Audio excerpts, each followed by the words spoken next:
Duarte diz Conversas de Biberon.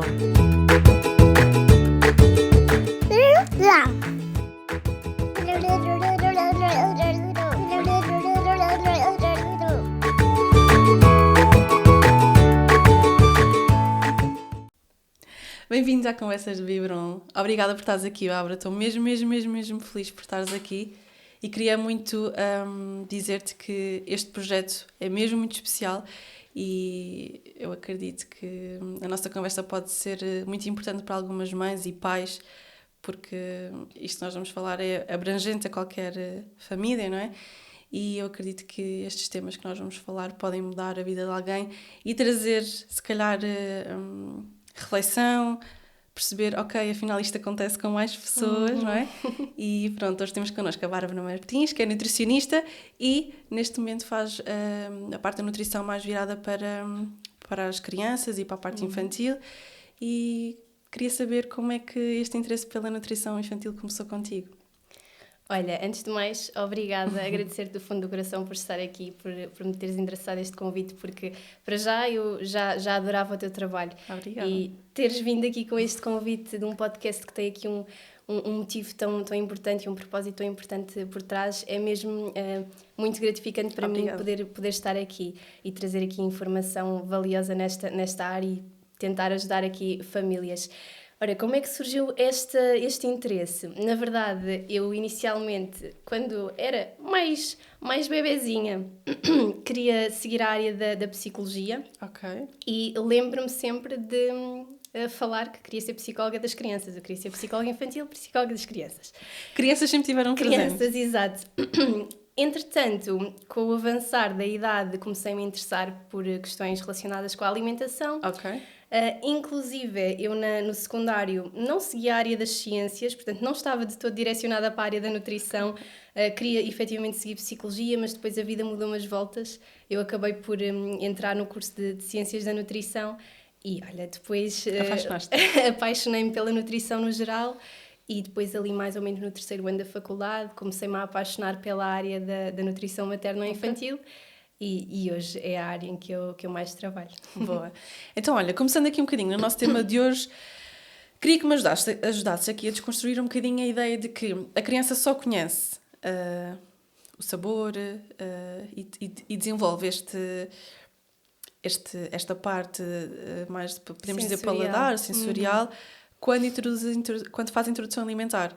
É mesmo assim que funciona? Como é que isto funciona efetivamente? Olha, adoro essa pergunta, até porque um dos temas que eu mais gosto de trabalhar com os pais em consulta é precisamente esta questão da programação do paladar. E não, os bebés não sabem apenas o sabor dos alimentos na fase da introdução alimentar. Muito antes disso, já começa a haver aqui, no fundo, ali algum spoiler em relação àquilo que vão ser os sabores que eles vão experimentar. Nomeadamente durante a gestação, através de pequeninos golos que os bebés dão no líquido amniótico. Que tem sabor. Que tem sabor, exatamente. Só para tu teres noção, existe um estudo científico muito giro, até tem umas imagens e tudo que dá para ver super bem, que mostram basicamente uma imagem em 3D, não é? Que mostra o bebê a reagir depois da mãe comer ali uma cenoura, que tem um sabor mais adocicado, não é? E a reagirem depois da mãe comer, acho que se não me engano era couve, qualquer coisa assim com sabor mais amargo. Ok. Exatamente. A distinção do doce, do amargo. Exatamente. E nas imagens dava perfeitamente para ver que os bebés, depois da mãe comer ali a cenoura, ficavam a fazer assim sorrisinhos, sabes? É super giro, esse estudo é mesmo giro. E depois de comerem a couve, começavam a ter assim o lábio puxado para baixo, parecia que meio... Tipo, a fazer uma careta, uma expressão. Exatamente, e é super giro ver como é que desde tão cedo nós temos aqui esta capacidade de começar a programar o paladar dos nossos bebés. Isso também nos mostra que se calhar, digo eu, que aquilo que a mãe come também pode influenciar o paladar do bebé. Sem dúvida, sem dúvida. Obviamente que tudo o que nós estamos a dizer aqui tem uma base teórica, não é? Porque claro, nós vemos estes dados e se o bebê reage, à partida está lá a chegar uma molécula mais amarga, mais adocicada, e há esta reação, não é? Portanto, do ponto de vista teórico, sem dúvida que parece haver aqui esta relação de que tudo o que a mãe come vai influenciar o sabor do líquido amniótico e o bebê, ao dar ali pequeninos golos no líquido amniótico, vai começar a familiarizar-se ali com... E isso acontece o mesmo, por exemplo, com o leite materno, ou seja, quando a mãe... eu digo isso, eu dei muito pouco tempo de mamar, mas a minha mãe sempre me disse que eu e a minha irmã gostamos daquilo que ela comeu na nossa gravidez. Eu, por exemplo, gosto muito de comer comida, refeição, e a minha irmã sempre foi uma pessoa que gosta muito mais coisas leves, fruta, é uma pessoa que come mais pontualmente, gosta de ir picando assim coisas mais leves, e a minha mãe diz que isso refletiu, que parece que o nosso gosto refletiu aquilo que foi a gravidez dela quando estava grávida de nós. Que foi, no meu caso, ela diz que quando estava grávida de mim só queria era comer mesmo comida. No caso da minha irmã, nunca tinha muito apetite, era mais fruta, saladas e coisas assim mais leves. E efetivamente ela diz que nota que nós temos esse gosto pela comida. E isso pode ter então, mais ou menos, ter algum impacto depois na parte da criança. Sem dúvida. Eu vou dizer aqui um palavrão estranho, mas já explico o que é que isto significa. No fundo, os bebés, quando estão a mamar, eles têm aqui uma continuidade quimiosensorial dos alimentos que a mãe ingere. Isto, no fundo, significa o quê? Tudo o que a mãe ingere vai libertar ali pequeninas moléculas, não é? Depois para o leite, e isso influencia o sabor do leite. Tal como, por exemplo, o teor de gordura que a mãe faz na sua alimentação influencia o teor de gordura do leite que o bebê vai beber. Portanto, existe aqui, efetivamente, esta continuidade de sabores que o bebê vai ficando cada vez mais predisposto, mais exposto, não é? Primeiro na gravidez, depois ali continua durante a amamentação. No fundo é assim um treino para que depois chegue a grande fase da introdução alimentar. Por isso, sem dúvida que é muito importante. Uma das coisas que mais se ouve, principalmente no tempo... Eu acho que agora já está um bocadinho ultrapassada esta ideia, mas é de que o leite da mãe é efetivamente fraco ou não é fraco. O teu leite é bom... o bebê tem fome porque o teu leite não é suficiente. Eu tive uma experiência na amamentação que não foi muito fácil. O Duarte mamou muito pouco tempo. Eu não acho que tenha sido por o meu leite ter sido mau. Foi completamente emocional no meu caso e de me ter provocado muita ansiedade na altura, todo o processo da amamentação. E eu tive que introduzir muito cedo o leite de fórmula. E eu gostava muito de tentar desmistificar um bocadinho esta questão, efetivamente, do leite. Em que é que consiste o leite materno? O que é que ele tem nutricionalmente tão importante para o bebê? Porque é que ele é tão importante de ser dado, não é? E quem possa e quem consegue ser uma ferramenta que nós temos tão importante, não é? Que nós nascemos... Eu acredito muito que se o nosso corpo faz isso naturalmente é porque ele efetivamente é muito benéfico e capaz, não é? Sem dúvida. Olha, não, o leite não é fraco. Não existem leites fracos. E, efetivamente, esse é, eu arrisco-me a dizer, o maior medo das mães no pós-parto. Se o leite não alimenta o suficiente. Enfim, há aqui uma lista infinita que podíamos ficar aqui a tarde toda a enumerar.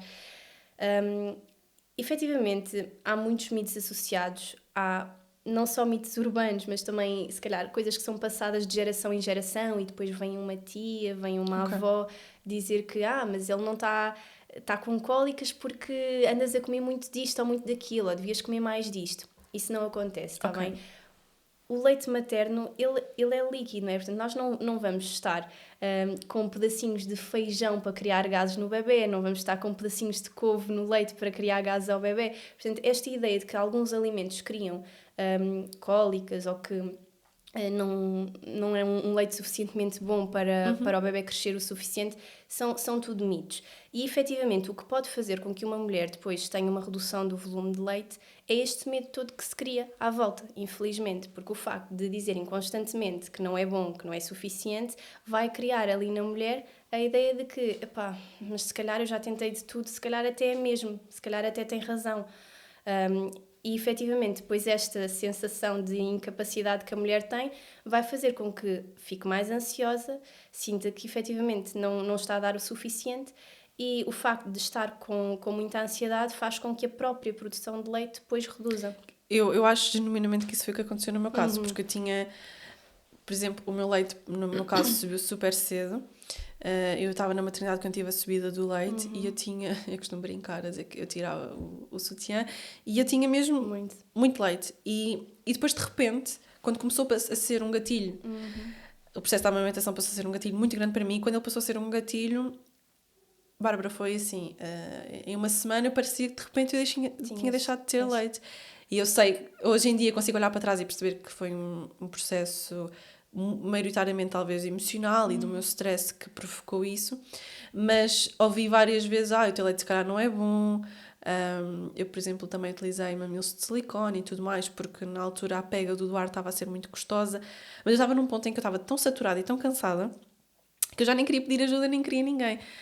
E foi então quando eu te dizia a fórmula, que eu gostava muito que falássemos também sobre ela, porque a fórmula pode salvar vidas. O leite materno é uma ferramenta e é algo que nós temos magnífico, é ouro, é incrível, mas há quem não consiga. Eu, se não tivesse tido a fórmula, no meu processo tinha sido, o meu filho cá tinha mesmo passado fome se eu não tivesse conseguido ter outra alternativa. E eu talvez também tivesse tido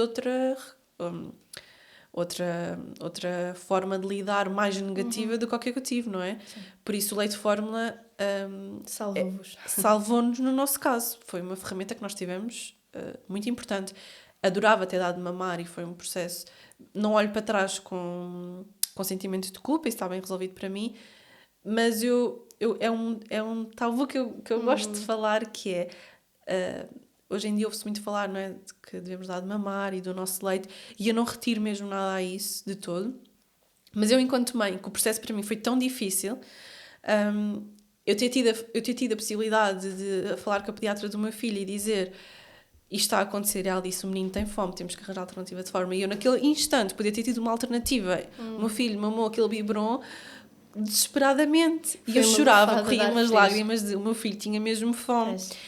Então, então o que é que esta fórmula traz à vida, não é? O que é que consiste a fórmula? Porque é que a fórmula também pode ser um substituto significativo.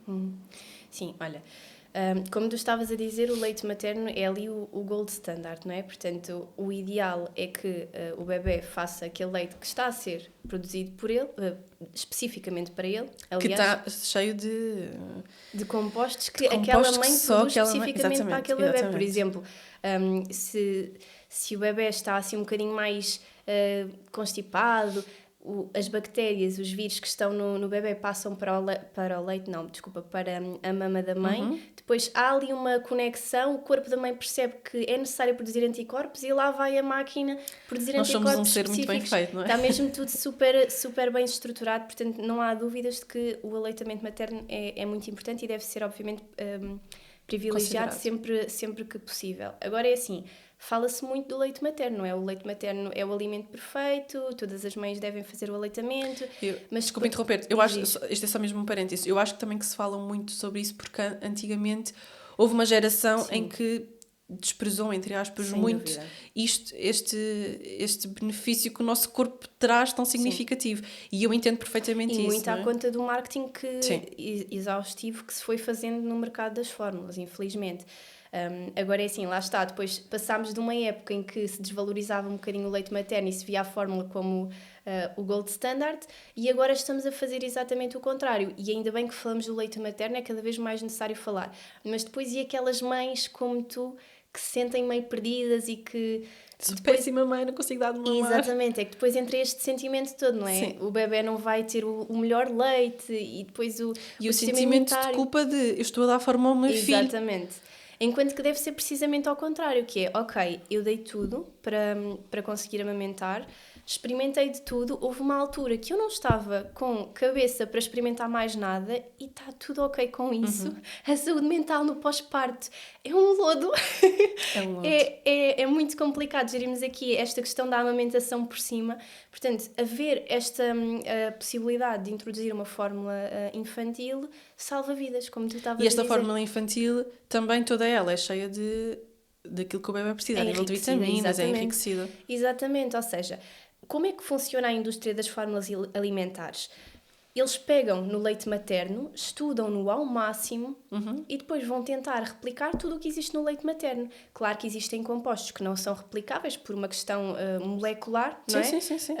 Mas tudo o que eles conseguem replicar extra, eles colocam naquelas fórmulas e as fórmulas estão constantemente a ser aperfeiçoadas, tal como constantemente costumam-se descobrir moléculas novas no leite materno. Sim. A própria fórmula do leite infantil também é melhorada constantemente e não há dúvidas de que os leites infantis que se produzem hoje são muito melhores do que os que se produziam no passado. Portanto, não há essa dúvida e nós caminhamos, felizmente, para uma fase em que as possibilidades são imensas e já há leites adaptados a várias especificidades. E já sem lactose, para crianças que são intolerantes. Hoje em dia já há muito mais opções para vários tipos de intolerâncias. Cada vez também se descobre mais cedo que as crianças o têm, não é? Exatamente. E agora que estavas a falar nisso, por acaso acho curioso e acho que pode ser aqui um alerta para mães que estão grávidas ainda, porque é muito comum chegarem pais à consulta cujo bebê vem diagnosticado com uma alergia à proteína do leite de vaca e a primeira coisa que me dizem é ele já tinha experimentado o leite de vaca, ainda na maternidade lhe tinham dado porque o meu leite não estava a ser suficiente. Depois eu pergunto-lhes, por acaso essa fórmula era de que tipo? Sabe, explicaram-lhe? Era uma fórmula normal. E é preciso ter muito cuidado com o que se oferece na maternidade e estarmos atentas nesse sentido. E também procurar essa informação, não é? Exatamente. Porque é muito comum bebés que foram expostos de forma precoce à fórmula infantil não hidrolisada, depois na fase da introdução alimentar, quando voltam a estar expostos à proteína do leite de vaca, por exemplo, através do iogurte, começam com reações, com sangue nas fezes, muco nas fezes, começa a haver ali aqueles sinais de alerta e às vezes as pessoas não associam. Portanto, é muito importante ter aqui esta questão bem em mente para prevenir. Por acaso era algo que...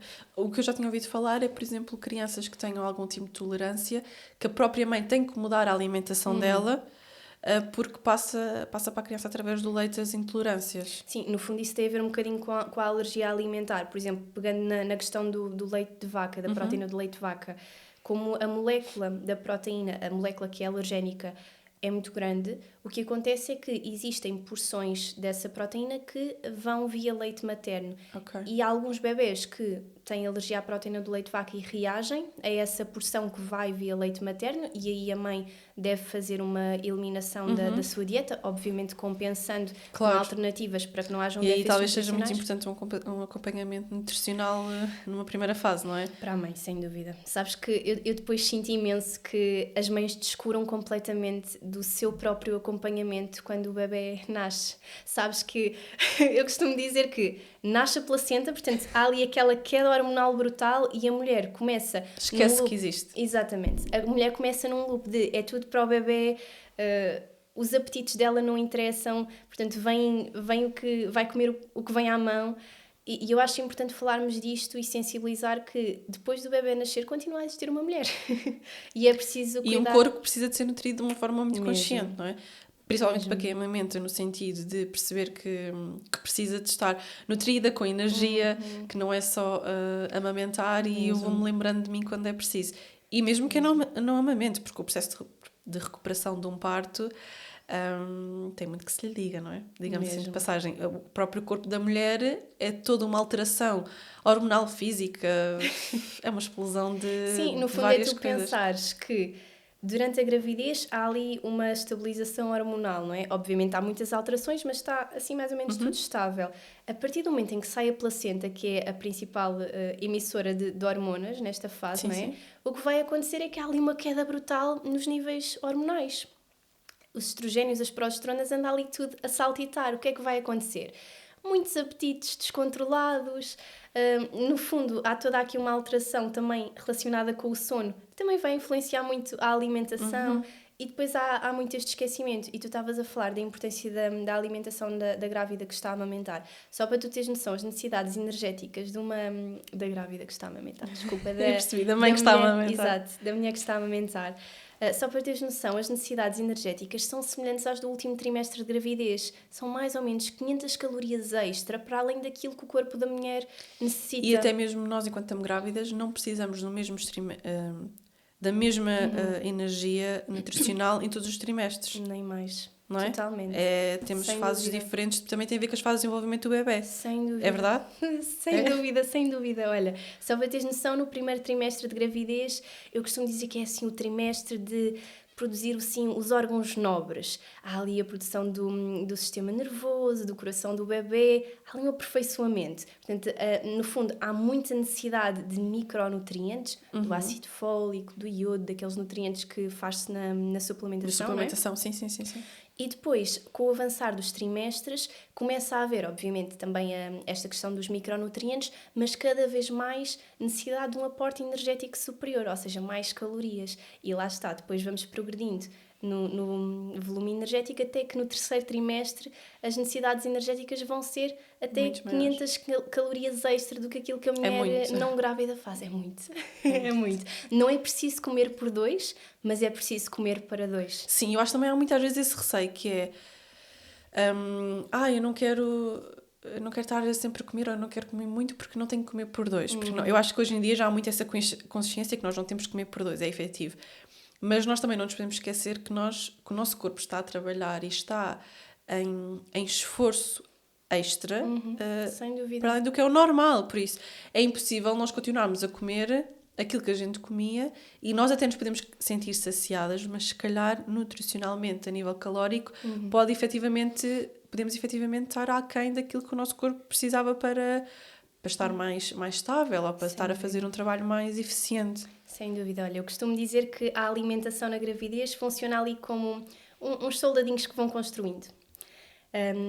Para tu teres noção, sempre que o bebê está ali a formar um novo órgão, um novo tecido, é necessário matéria-prima, não é? E essa matéria-prima é o quê? São as proteínas, que são ali o nutriente construtor, são as gorduras que vão formar ali aquelas bainhas de gordura à volta, por exemplo, do sistema nervoso do bebê, tão importante para formar o cérebro, por exemplo, no último trimestre de gravidez.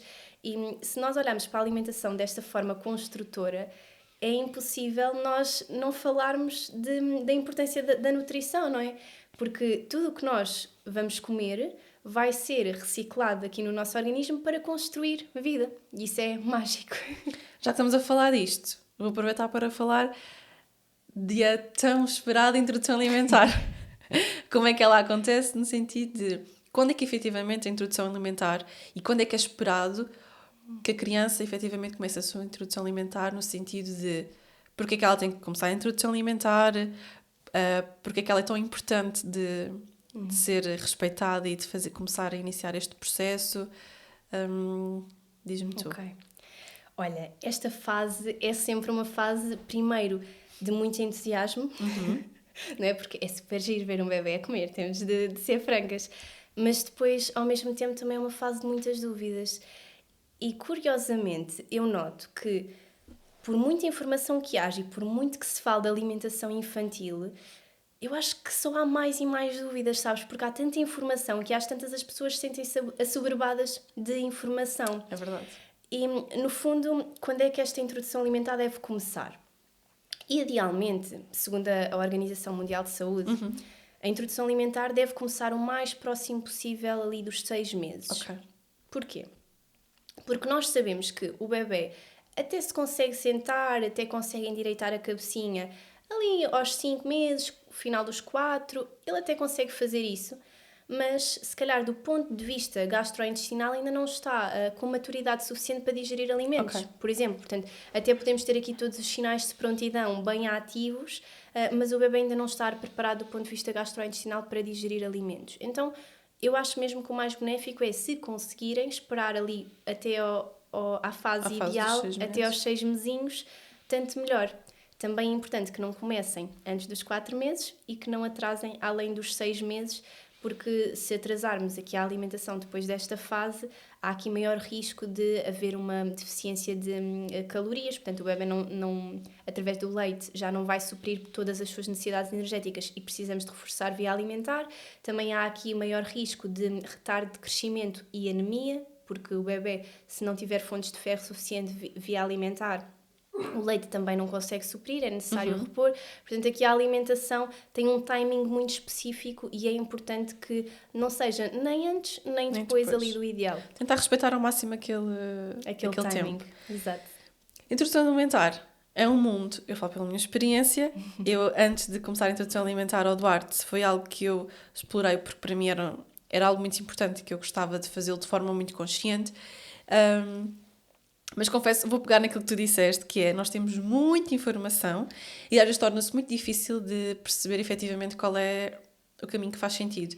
Um dos meus objetivos deste podcast é ajudar as famílias a refletirem sobre o que é que faz sentido para elas. Eu acho que, devido a tanta informação que nós temos, que ela é preciosa e é uma ferramenta que nós temos incrível hoje em dia, que é a facilidade que nós temos de informação, mas ao mesmo tempo às vezes pode ser aqui um gatilho para nós decidirmos alguma coisa de forma consciente, no sentido de, ok, dizem que a introdução alimentar BLW é o melhor, ou dizem que a tradicional mais à base de papas é que é melhor porque antigamente é que se fazia assim. Pensa-se nisto tudo, mas esquecemos-nos de perguntar, ok, mas para ti o que é que faz sentido? Mesmo. Para a tua casa o que é que faz sentido? Para a tua família o que é que faz sentido? A criança vai para a escola e como é que vão fazer na escola? Como é que tu vais gerir se em casa fazes de uma maneira e na escola fazes de outra? E eu acho que o nosso poder de crítica e de construção às vezes fica um bocadinho esquecido, não é? De, ok, vou só fazer o que vai na maré, se não tiver a resultar e se me tiver a chatear muito com muita comida no chão, vai a papas e seguimos. E às vezes não... Eu sinto mesmo isso, que às vezes não temos muito essa preocupação de o que é que faz sentido para a nossa casa e vamos tentar alinhar de acordo com aquilo que nos faz sentido, seguir aqui uma linha. Que podemos também fazer misto, não é? No meu caso, eu, por exemplo, fiz misto porque foi como foi mais confortável na altura e que na altura me fez sentido. E pegando aqui nisto, o que é isto? BLW, misto, tradicional, vamos desmistificar aqui esta questão estes nomes todos. Olha, foi tão bonito ouvir essa introdução que tu fizeste, porque efetivamente há muita informação e as pessoas sentem-se perdidas, totalmente. Para tentar simplificar aqui as coisas, vamos dividir em duas partes. Okay. Existe os alimentos aos pedacinhos e os alimentos em purés, em papas, triturados, no fundo. E depois existe aqui uma gama em que os pais podem seguir um polo, o outro, ou ficar ali no meio. Eu arrisco-me a dizer que 99,9% dos meus pais em consulta são ali o meio. Exato. Sou nesse meio. Alguns são mais aventureiros, gostam de oferecer mais pedacinhos e menos purés, outros gostam de oferecer mais purés e de vez em quando oferecer ali uns pedacinhos. Ora, dando os nomes, chamando os burros pelos nomes, né, que se costuma dizer... no fundo, como é que isto funciona? Ora, o BLW, no fundo, é uma sigla para Baby Led Weaning, que significa alimentação guiada pelo bebê. E a alimentação guiada pelo bebê é nada mais, nada menos do que dar a oportunidade ao bebê de explorar os alimentos ao seu ritmo, pegar ele nos alimentos sem que haja um adulto propriamente a comandar ali a alimentação. E está tudo ok se os pais quiserem seguir desta forma. Se os pais tiverem um bocadinho de receio de oferecer alimentos aos pedaços, existe a opção do método tradicional, que no fundo é oferecer purés aos bebés, podem ser em formato de sopa, podem ser purés individuais para o bebê ficar assim mais disponível para saber o que é o sabor de um brócolis isolado, de um puré de batata isolado, ou pode ser tudo junto. E depois existe ali um meio termo, que no fundo é a alimentação mista, é o método participativo, vá. No fundo, qual é que é o melhor? Depende, não é? Depende das características daquela família, depende das características do bebê. Eu tenho bebés, ainda hoje dei uma consulta, que a mãe dizia-me, olha, nós começámos com purés porque eu tinha muito medo de introduzir logo sólidos. E ele não quis sólidos nenhuns, ele mandava-me a mim comer a sopa. E eu comecei-lhe a dar pedacinhos e ele começou a comer. Portanto, isto também é muito sobre gerir expectativas. E há outro fator que eu sinto muito, que é, quanto mais nervosos nós, enquanto pais, estamos neste processo, eu acho que mais a criança sente. Ai, sim, sem dúvida. Eu lembro perfeitamente, quando eu comecei a introdução alimentar ao Duarte, nós inicialmente começámos... Eu comecei intencionalmente muito com um misto, Comecei por dar a sopa, e eu fazia sopa mais triturada e depois tentava dar a fruta mais inteira. A banana. Comecei logo por introduzir várias frutas. Até que houve um dia em que eu, desesperada, disse ao meu marido: eu vou parar com esta introdução alimentar. Eu estava mesmo chateada. Porquê? Porque eu achava que o meu filho todos os dias tinha que comer uma tigela de sopa. Pois. Porque diziam, não, porque ele tem que comer a sopa, porque se ele não comer a sopa, ele vai ficar com fome. E eu dizia, não, mas a seguir eu dou-lhe um biberão de leite. Porquê? Porque aquilo que se fala é...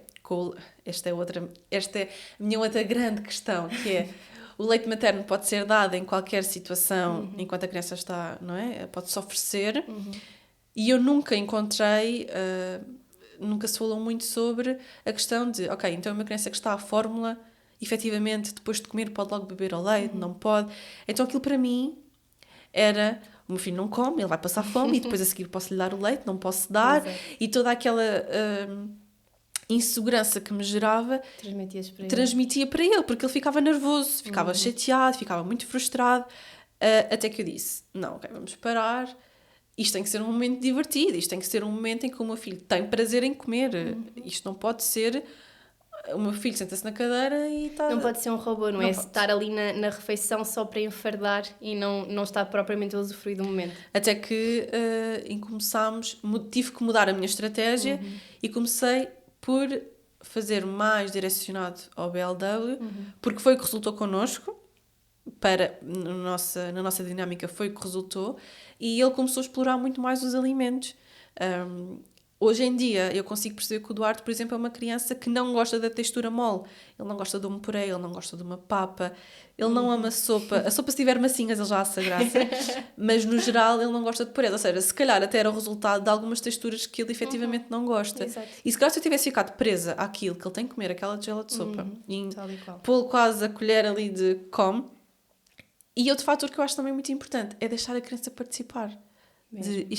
A refeição não é nossa, enquanto pais. A refeição é da criança. Mesmo. Não é? Nós somos espectadores. Exatamente. E aqui é um bocadinho perceber as expectativas que nós, enquanto pais, criamos sobre aquele momento de... Porque nós, efetivamente, nós estamos muito ansiosos. Nós queremos ver a criança a comer, a fazer as gracinhas. Mas depois, quando não corre bem, nós ficamos super frustrados. Sim. Ficamos mesmo... Ok, se calhar estou a fazer alguma coisa mal... E daí eu achar que é tão importante nós temos informação, mas uma informação que a gente percebe efetivamente que nos pode trazer solução para conseguir remediar a situação. Como é que nós podemos construir um prato eficiente para uma criança que está a começar uma introdução alimentar, ou a fase de começar a construção de um prato até que começa a ser... Porque a criança não come logo tudo, não é? E como é que nós podemos construir isso? Se calhar pegando aí nisso que tu acabaste de dizer, que eu acho importante frisar, nós temos claramente expectativas irrealistas em relação à quantidade que o bebê deve comer. Só para tu teres noção, no início da introdução alimentar, ali por volta dos 6 meses, um bebê não vai comer mais do que 2 colheres de sopa por refeição. 2 colheres de sopa, o que é isso para nós? Nada. Há bebés que comem mais. Claro que sim, claro que há bebés que comem mais. Mas o normal é não comerem muito mais do que isso, porque o estômago dos bebés é do tamanho ali de um kiwizinho. Portanto, mesmo é normal, canino. Mesmo canino, é normal que não haja aqui este estímulo tão grande para depois também sentirem tanta fome. Ora, pegando aí nessa questão de como construir o pratinho, seja em alimentos inteiros, seja em purês. Ora, se o bebê come pouquinho, o que é que nós temos de fazer? Temos de acrescentar densidade nutricional e densidade energética àquele pratinho. Ou seja, por pequeninas quantidades, temos de garantir que estão lá muitos nutrientes. Então, não faz muito sentido nós andarmos ali com aquela história de agora o bebê só vai comer sopa de cenoura durante X dias e depois não me faz grande sentido este tipo de restrições, porque o que nós sabemos é que o bebê está numa fase em que precisa efetivamente de ter resposta nutricional para as necessidades exigentes desta fase, não é? Por exemplo, de ferro, que é tão importante nesta fase para o crescimento. Então, se nós sabemos da importância disto, primeiro do que tudo, quando estamos a compor o prato, precisamos de pensar que o prato tem de ser completo e variado. Não vamos andar sempre nos mesmos legumes, não vamos andar sempre na mesma fonte de energia, ou seja, sempre sopa com batata o tempo todo. Senão o bebê vai chegar aos 18 anos, vai atingir a maioridade e ainda não comeu, ainda não experimentou a maioria dos alimentos. Portanto, não faz sentido aqui este atraso todo na introdução. Então, quando pensamos em compor o pratinho, temos de garantir sempre 3 grupos alimentares. Chamemos-lhe grupos, vá. Sim. Que é o grupo dos alimentos que são fonte de proteína e de ferro. Ok. Que no fundo vão ter aqui esta função mais construtora, mais da questão do crescimento, não é? Depois vamos precisar de um alimento que seja fonte de energia, que são os alimentos fonte de hidratos de carbono, a batata doce, o cuscuz, o arroz, o inhame, a quinoa. A lista podia continuar, não precisamos estar sempre na batatinha. Se nós adultos tivéssemos de comer batata todos os dias também. Sim. Enfim. E depois o terceiro alimento, o terceiro grupo, são os vegetais. Depois, obviamente, por cima há ali um fiozinho de azeite, que é para garantir... Que pode ser dado logo no início da introdução alimentar. Pode e deve. Outro erro que eu cometi muito ao início, eu tinha muito receio de adicionar... especiarias, ou ervas aromáticas. Então, eu fazia aquilo tudo muito cozido com água, sem graça nenhuma. Até que um dia eu pensei, meu Deus, nem eu gosto de comer isto assim. E por acaso até foi uma página de introdução alimentar que eu seguia, que deu algumas sugestões de especiarias que nós podemos utilizar e que nós utilizamos no nosso dia-a-dia, de ervas aromáticas, podemos utilizar a salsa, ou seja, coisas que possam dar sabor. E eu notei muito até a diferença do interesse dele no apetite de, ok, isto tem sabor, isto sabe a qualquer coisa, não sabe, tipo, um bocadinho de carne ali cozida ou uma batata cozida sem graça nenhuma. E o azeite também, que é uma fonte de gordura muito importante. Muito, muito importante. Olha, aliás, não só muito importante, como extremamente essencial. Para tu teres noção, as necessidades em termos energéticos do bebê numa fase inicial da introdução alimentar é muito à base de gorduras. Porquê? Porque nós temos um bebê que ainda não está ali a andar e a correr a toda a velocidade. Portanto, sim. Se ainda não tem aqui tantos movimentos quanto isso, o substrato energético preferencial do bebê nesta fase acaba ainda por ser muitas gorduras. Por isso, é muito importante nós reforçarmos a alimentação do bebê com boas gorduras, com os peixes gordos, quando se introduzir os iogurtes, com o iogurte gordo, natural, parênteses, com o azeite, com gorduras boas das sementes, das oleaginosas. Portanto, é mesmo... O abacate também é um bom alimento. O abacate também é uma boa gordura, exatamente. Portanto, é imprescindível que o bebê tenha aqui um bom aporte de gorduras na alimentação, até porque a composição do leite, do seu leitinho, que ali até aos 6 meses era a principal fonte, aliás, a única fonte, não é? Era principalmente boas fontes de gordura. Portanto, se nós vamos reduzir o volume de leite, porque é inevitável, não é? Aos pouquinhos o volume de leite vai reduzindo durante o primeiro ano de vida. Se nós vamos reduzindo e não vamos repondo esta quantidade de gordura boa que o leite tinha, há ali um déficit nutricional que deve ser contrabalançado. E ainda existe outra questão aqui na oferta de alimentos que nós fazemos, por exemplo, não oferecer alguns grupos alimentares. Uma questão para queijinho. Como é que funciona a nossa questão até de reações alérgicas? Há aqui uma certa altura em que nós devemos até... Pelo contrário, introduzi-los para prevenir que desenvolva... Exatamente. Estou a dizer alguma coisa errada? Não? Estás a ir super bem. Sim? Sim, olha, antigamente, não há muito tempo atrás, achava-se que o que se devia fazer era atrasar ao máximo os alimentos com maior risco de criar reação alérgica, porque achava-se que o bebê ainda não tinha maturidade imunológica suficiente para lidar com estes estímulos e era perigoso se eles tivessem alguma reação anafilática. O que aconteceu foi que, num país, se não me engano, acho que foi em Israel, eles basicamente utilizavam e utilizam muito o amendoim na introdução alimentar.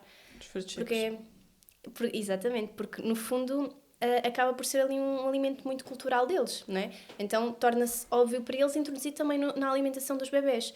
E o que se veio a perceber é que enquanto todo o mundo reduzia a exposição aos alergénios no primeiro ano de vida e as taxas de risco alérgico aumentavam depois mais para a frente, o que acontecia em Israel era precisamente o contrário. Eles ofereciam alimentos como o amendoim, que têm maior risco alérgico, na fase da janela imunológica, deste primeiro ano de vida, e a taxa de alergia ao amendoim era muito baixinha nestes países. Então começou-se a investigar a fundo esta questão e perceberam que existe efetivamente uma janela de oportunidade imunológica em que os bebés, não se sabe muito bem porquê, mas têm aqui uma competência extra para conseguir treinar o seu sistema imunológico para, no fundo, ficarem aqui protegidos contra a alergia alimentar. Por isso faz todo o sentido, lá está, como tu estavas a dizer, oferecer os vários alergénios durante esta fase. São eles maioritariamente, pelo menos os que se ouve mais falar, por exemplo, lá está, os frutos secos, não é? Que podem serem oferecidos. No meu caso, por exemplo, uma coisa que eu introduzi, não foi logo das primeiras coisas que eu introduzi, mas ofereci até relativamente cedo, foi, por exemplo, a manteiga de amendoim 100%, não é? Ou a manteiga... Tornar, por exemplo, o fruto seco em manteigas, em pastas, dissolvidas um bocadinho em água, para não serem muito grudentas e não ficarem coladas ao céu da boca. Mas é uma forma que nós temos, sem ter propriamente que introduzir o amendoim inteiro. Exato. Ou nem ofereçam nem ofereçam, por favor. Nem ofereçam, exato. Porque efetivamente existe aqui alguns alimentos que representam maior risco de engasgamento e devem ser sempre transformados. O caso dos frutos de casca rija, o amendoim, a avelã, a amêndoa, o caju. No fundo, eles têm aqui uma textura dura, oval, redonda e podem aumentar o risco de engasgamento. Portanto, como estavas a dizer, oferecer ou em formato de farinha, triturar, ou em formato de manteiga, 100% e sem assim pedacinhos. Quando eu digo 100% é... mesmo em creme. Sim, e que na lista de ingredientes só tenha mesmo aquela oleaginosa em específico, ou seja, 100% amendoim, 100% amêndoa. Que nós às vezes até conseguimos fazer isso em casa. Exatamente. Essa... Um robô de cozinha mais avançado. Quem tem essa possibilidade até é uma das opções até mais económicas, fica bem mais barato. Mesmo. Outro grupo que também se fala muito é, por exemplo, os frutos vermelhos, Coitados dos frutos vermelhos. Coitado do morango. Daqui a bocado estamos a entrar na época do morango e os bebés não podem comer a fruta da época porque só ao final do ano. Essa é outra questão, não é? Se os alimentos são da época, não é? Porque é que nós temos que oferecer... Eu percebo a questão... Percebo. Muitas das coisas que nós trazemos, muitos destes mitos que nós trazemos é por antigamente ser desta maneira que se achava que se fazia. Mas efetivamente ainda hoje em dia se pensa muito desta maneira e há mesmo este medo de estar a oferecer alguma coisa que possa fazer mal. Sim, é assim, existem muitos alimentos que ainda têm muitos mitos envolvidos. Os espinafres, por exemplo, o nabo, os frutos vermelhos, os frutos cítricos, os frutos, agora está-me a falhar o nome, tropicais, mangas, papaias, enfim, supostamente só se podem introduzir ao final do ano de vida. Isso não é verdade. Pronto. Os alimentos, o kiwi também se fala muito, morangos, eles podem ser introduzidos desde o início da introdução alimentar. Existem alguns alimentos que efetivamente podem causar assim um bocadinho de borbulhinhas à volta da boca ou na zona da fralda. Isto chama-se dermatite de contacto. No fundo é uma reação da pele que mostra ali uma sensibilidade maior. Pode ser por ser mais ácido, por exemplo, o tomate. Exatamente. O Duarte ao início ficava um bocadinho com o tomate. Exatamente. Pode prejudicar, por exemplo, se tiver um dia muito frio, o facto da acidez estar ali em contacto com a pele que já está mais sensível pode potenciar essas borbulhinhas. Isso não significa que seja alergia alimentar. Atenção, qualquer alimento no mundo pode causar uma alergia alimentar. Só que existe um grupo específico de alergénios que são aquele grupo que nós temos a indicação de introduzir de forma mais cautelosa porque, por questões estatísticas, são aqueles que mais alergia alimentar provocam. É muito comum tu ouvires um bebê que tem alergia ao leite, mas não é tão comum ouvires um bebê que tem alergia ao pêssego, por exemplo. Sim. E também existe. Sim. Também existe, portanto... nós não estamos isentos de nenhum risco, mas lá está, se nós vamos andar a introduzir todos os alimentos de 3 em 3 dias, não é? Vamos chegar aos 18 anos, lá está aquela história. E há outra questão, eu não sei se é verdade, isto é uma pergunta, que é, nós podemos não ter logo uma reação alérgica a algum alimento e depois mais tarde ter. Mesmo. Isto pode acontecer? Pode acontecer. Okay. Pode acontecer. E pode acontecer o inverso. Bebés que são alérgicos ao leite, por exemplo, ao final do primeiro ano de vida ou ao final dos 2 já não têm... Deixaram de o ser. Exatamente. Outra coisa, a gente está mesmo quase a terminar, mas acho que há uma coisa muito importante também de nós falarmos... duas coisas. Uma delas é de nós, enquanto pais, também termos as ferramentas para conseguir fazer esta introdução alimentar de uma forma tranquila. Uma das coisas que nós achámos muito importante, no nosso caso, aprender cá em casa, era a técnica, por exemplo, do desengasgo. E perceber os sinais de quando é que a criança está efetivamente engasgada e quando é que nós temos que intervir. Porque muitas vezes a criança tem aquele reflexo, nós parece que ele está engasgado, e não, é só o próprio corpo dele a fazer o movimento. Por isso, gostava só que nós pudéssemos, muito rapidamente, falar um bocadinho só sobre quando é que efetivamente é engasgo ou não. Ok, sim. Então, muito rapidamente, existe o reflexo de vómito, que em inglês chama-se gag reflex, e no fundo, este gag reflex, no fundo, é uma forma que o corpo tem de se proteger contra o engasgo. No fundo, o bebê. Sabes quando vamos ao médico e o pauzinho. O pauzinho, exato, chega à garganta e nós... Fazemos aquele... E isto é um gag reflex. Ok. E toda a gente tem, desde os mais pequeninos aos mais velhos. O que acontece é que nos bebés o reflexo está aqui muito à frente na língua. Então, qualquer alimento com uma textura mais diferente, eles vão ter ali aquele reflexo de vómito. E, inclusive, há alguns bebés que chegam mesmo a vomitar. Portanto, é muito importante distinguir o que é o gag do que é o engasgo. Okay. No gag, o bebê faz sons, vê-se mesmo que ele está ali a tentar deitar uma coisa para fora, não tem coloração arroxeada, está tudo ok com isso. E ele próprio, corporalmente, tem uma postura de que está a dar a volta àquela situação, não é? Exatamente. Enquanto que no engasgamento é precisamente o contrário. O bebê fica apático, tu notas que efetivamente começa a ficar com uma coloração mais arroxeada, e aí é caso para avançar com a manobra de desengasgamento, que por favor toda a gente deve aprender a fazer. Exatamente. E pronto, obviamente ali em situações de SOS chamar o 112, que é para se alguma coisa não correr tão bem. Que são situações que podem acontecer, não é? E nós, enquanto pais, de eu estar a dizer, é algo que nós, para já saber distinguir e não atrapalhar o processo natural do corpo da criança e não estar sempre a querer intervir. Até ou com podemos esse piorar, receio, não é? Porque podemos piorar. Exatamente, podemos empurrar o alimento para trás. E ao mesmo tempo também sentimos-nos confiantes para, se for necessário intervir, saber que sabemos intervir. Claro que depois podemos chamar ajuda, mas estarmos com esta consciência de que, se for efetivamente necessário fazer alguma coisa, temos que o fazer de uma forma rápida e eficaz e resolver a situação. Claro que nós nunca desejamos que aconteça nada de mal, mas são ferramentas que nós, enquanto pais, podemos ter e ajudar que as coisas possam correr sempre pelo melhor. Sim.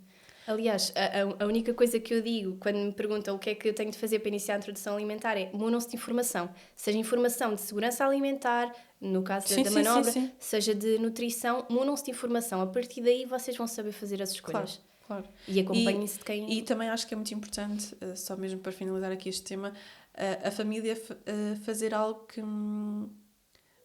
seja de acordo com aquilo que eles fazem, não é? Ou seja, tentar aproveitar, se calhar, a introdução alimentar para a família, começar a fazer uma alimentação melhor. Uma oportunidade que está aberta. Ou, pelo contrário, uma família que já coma super bem, colocar a criança a fazer parte desse momento, ou seja, desmistificar aqui de que a introdução alimentar tem que ser uma cadeira sentada numa criança, a cadeira não sentada numa criança, ali a umas horas de segue, a mãe come os restos, tentar para que isto seja um momento prazeroso.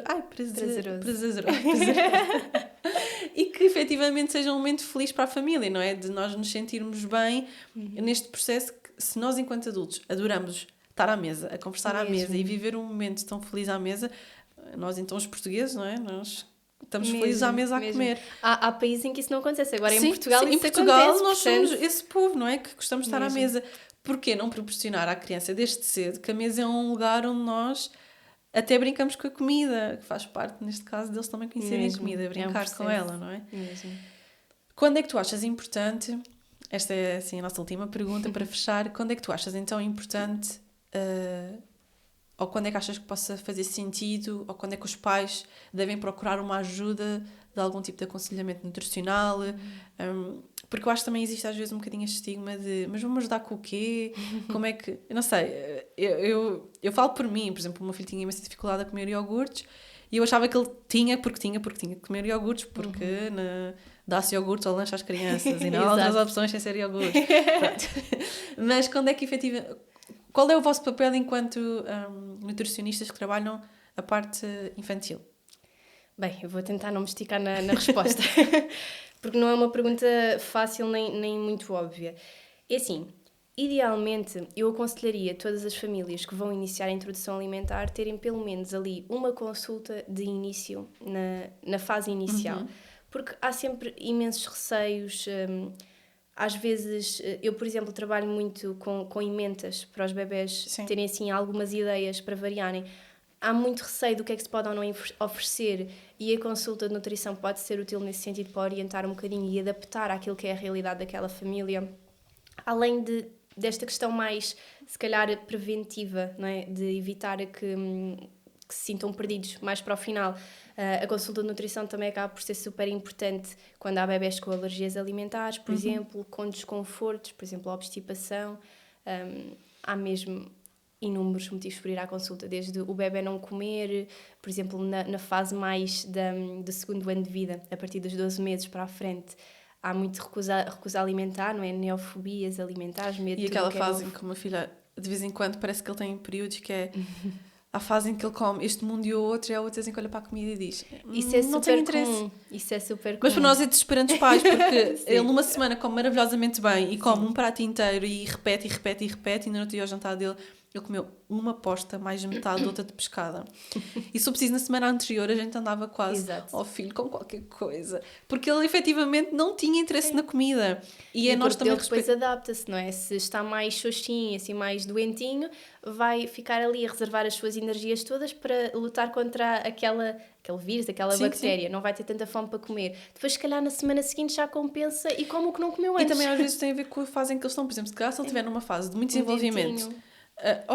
por exemplo, nós notamos isso no caso do Eduardo, quando ele está numa fase em que está a explorar muito alguma coisa, ou por exemplo na escola aprendeu a fazer alguma coisa nova, ou está muito entusiasmado com alguma coisa, nós notamos que até o interesse dele pela comida, no geral, durante o dia, não é tanto. Ele não quer perder tempo para deixar de fazer o que está a fazer para ir comer. Para ir comer agora não é importante, eu quero ir andar de bicicleta, porque agora a nova dele é andar de bicicleta. Então ele não vai deixar de andar de bicicleta para ir comer, isso não tem interesse nenhum. Mas nós, enquanto pais, ficamos às vezes muito ansiosos em relação a essas oscilações de apetite. E atenção, eu estou a dizer que é normal, mas obviamente há sempre formas de contornar para que isso não aconteça, não é? Para acalmar aqui o coração de pais. No fundo, as estratégias que nós utilizamos é tentar que a alimentação também seja um estímulo positivo para a criança e que... A boa relação com a comida, não é? Exatamente. Que tantos adultos hoje em dia não têm, se calhar, muito à conta de como foi a sua infância e a sua adolescência, por exemplo. Ok. Olha, eu acho que a gente tinha mais 1000 coisas para poder falar. Vamos fazer outro episódio, vamos fazer um segundo. Só falar de 1000 coisas que ainda não falámos, mas eu acho que deu mesmo para até lançar aqui uma sementinha para os pais que se calhar vão começar esta fase de introdução alimentar, ou que estão grávidos, ou que até já começaram e se sentem perdidos. Em primeiro lugar, fazer opções que sejam de acordo com aquilo que os pais têm como intenção de fazer enquanto família e que lhes faz sentido. Em segundo lugar, respeitar a criança. É o momento dela respeitar e não achar que ele não come nada, exato, que tem ali uma obrigatoriedade específicas para seguir, não é? Informarmos-nos daquilo que nós podemos ter de ferramentas para que seja um momento bom, incluí-los no momento, ser um momento de família, de partilha, e sempre que necessário saber que também temos ajuda profissional que nos pode ajudar em N situações, e mesmo que não sejam casos graves, que o ideal era que não existissem, não deixar chegar a esse ponto, não é? Ok, estou mesmo com uma dificuldade, podemos ter o apoio, não é? E às vezes estamos mesmo à distância, olha, como se costuma dizer, de um clique, de tentar arranjar uma solução para não entrarmos nesse desespero. Porque efetivamente a nutrição é algo que nos acompanha para a vida, e aquilo que nós fazemos a uma criança desde pequenino vai ter mesmo um impacto, não é? E vê-se tantos adultos que têm questões emocionais com a comida. Mesmo. Pronto, isto estava outro podcast. A gente vai fazer outro. Olha, Bárbara. Um sobre comportamento alimentar infantil. Se calhar podíamos fazer, era muito giro. Obrigada por este tempinho, foi mesmo uma conversa muito boa.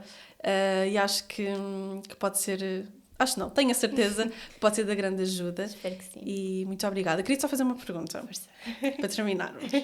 Eu costumo dizer, e acredito mesmo, que nós, enquanto um pai incrível, uns pais incríveis, uma mãe incrível, é aquele que dá o melhor de si todos os dias. O que é que para ti achas que é assim um pai incrível, uma mãe incrível? Ui.